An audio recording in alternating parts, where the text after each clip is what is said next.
ऊर्जा, श्रम व परिवहन मंत्री श्री अनिल विज ने प्रेस से बात करते हुए कहा, लोग हिंदी का विरोध करते हैं, वो हिंदुस्तान का विरोध करते हैं, क्योंकि हिंदी हिंदुस्तान की मातृभाषा है। भारतीय जनता पार्टी राष्ट्रवादी पार्टी है और भाजपा ने देश में कभी भी धर्म और जाति की राजनीति नहीं की। जीएसटी के बढ़ने से देश तरक्की कर रहा है। आप पार्टी ने सरकार के पैसे से लोगों को लालच देकर वोट लेने का दस्तूर बनाया। भारतीय जनता पार्टी राष्ट्रवादी पार्टी है। भारतीय जनता पार्टी ने कभी भी देश में धर्म और जाति की राजनीति नहीं की। अब ये जो महानुभाव हैं, ये जो इस प्रकार के बयान देते हैं, ये अल्प अज्ञानी हैं। इनको भारतीय जनता पार्टी का करैक्टर नहीं पता।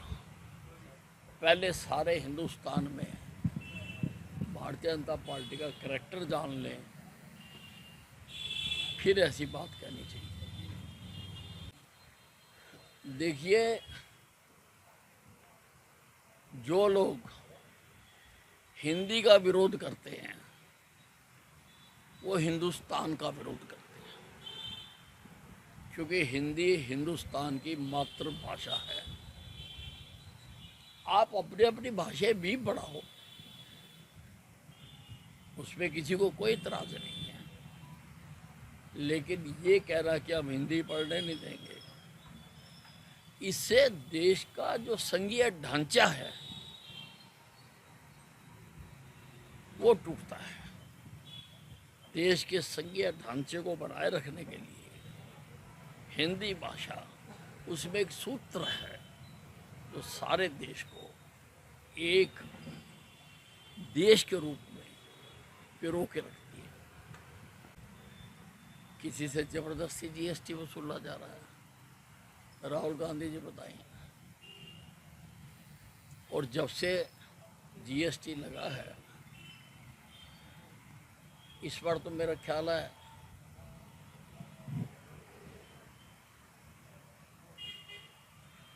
कई लाख करोड़ रुपए का जीएसटी आया है, और हर बार ये बढ़ता ही जा रहा है। और जीएसटी का बढ़ना ये दर्शाता है कि देश तरक्की कर रहा है। लोगों के कारोबार बढ़ रहे हैं तो जीएसटी आ रहा है, लोगों को रोजगार मिल रहा है तो जीएसटी आ रहा है, लोगों की परचेजिंग पावर बढ़ रही है तो जीएसटी आ रहा है। तो जीएसटी जो बढ़ रहा है ये एक बहुत अच्छा साइन है।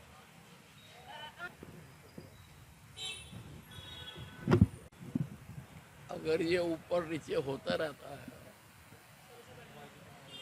और आप इसको आम बात मानते हो, तो ईश्वर करे फिर आप हमेशा नीचे ही रहो, आप ऊपर कभी आओ ही ना, क्योंकि आपको तो एक ही जैसा लगता है। इसलिए नीचे रहो, क्या जरूरत है काम करने की। आपने देश की सारी राजनीति को गंदा कर दिया। आपने लालच देके वोटें लेने का, सरकार के पैसे से आपने दस्तूर बनाया। आपने देश की राजनीति गंदी की। आपके राज में आपके मंत्री और आप जेलों में गए, तो फिर ऐसी पार्टी तो धरातल में ही जाएगी, ऊपर आने का तो सवाल ही पैदा नहीं होता।